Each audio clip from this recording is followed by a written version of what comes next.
The story begins in Montez Air and Space Museum where Olga, a soldier and guardian to her young nephew Elio, studies the menu while quietly checking on him beneath the table.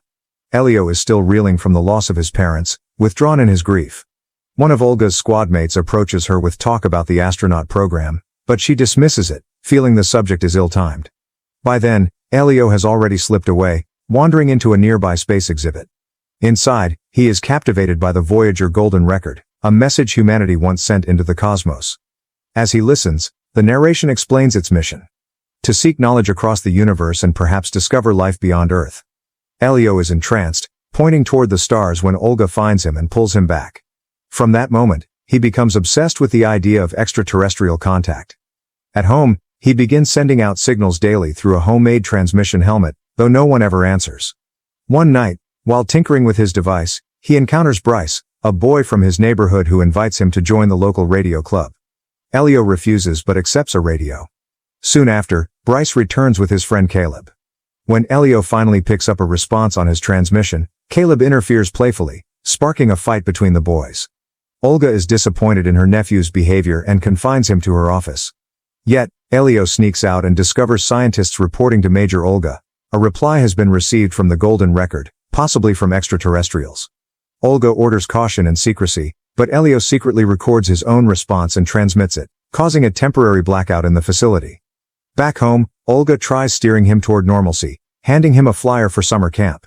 Elio lashes out, declaring she isn't his real family. Despite his protests, Olga drives him to camp the next day.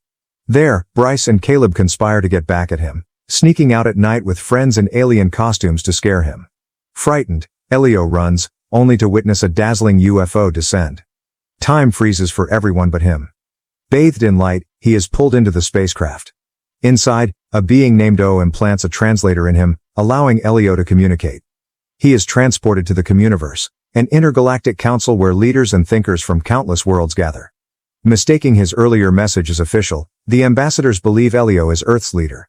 Fascinated, Elio plays along, finally feeling valued.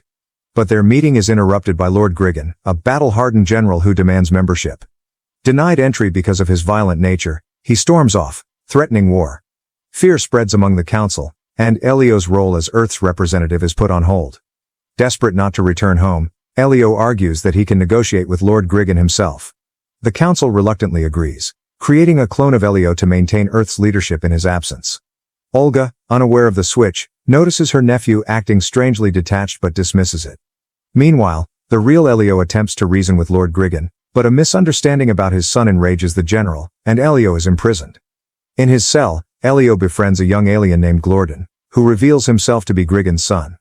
Unlike his father, Glorden doesn't want to inherit a warrior's destiny bound by a heavy combat suit. Together, they escape and return to the council. Elio uses Glorden as leverage to demand peace. Though Grigon outwardly agrees, he later plots to reclaim his son. Elio, now close friends with Glorden, vows to protect him. He and the council create a clone of Glorden to deceive Grigon. But the ruse fails. Grigon discovers the truth, seizes control of the council, and Glorden accidentally flees toward Earth. When Olga uncovers the clone's secret back on Earth, she reunites with the real Elio, and together they rescue Glorden, whose life is endangered by Earth's atmosphere. With global radio operators assisting Elio in piloting through dangerous space debris, he manages to return to the Communiverse. Seeing his son near death, Lord Grigon finally abandons his armor and embraces him, revealing that beneath the warlord exterior is simply a father's love. Moved, he accepts peace, allowing his son to choose his own path.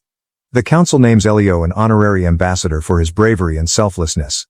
Yet, when given the chance to stay, Elio chooses Earth, realizing his place is with Olga. Returning through a portal, they embrace under a radiant light, while across the world, people gaze upward, now aware they are not alone in the universe.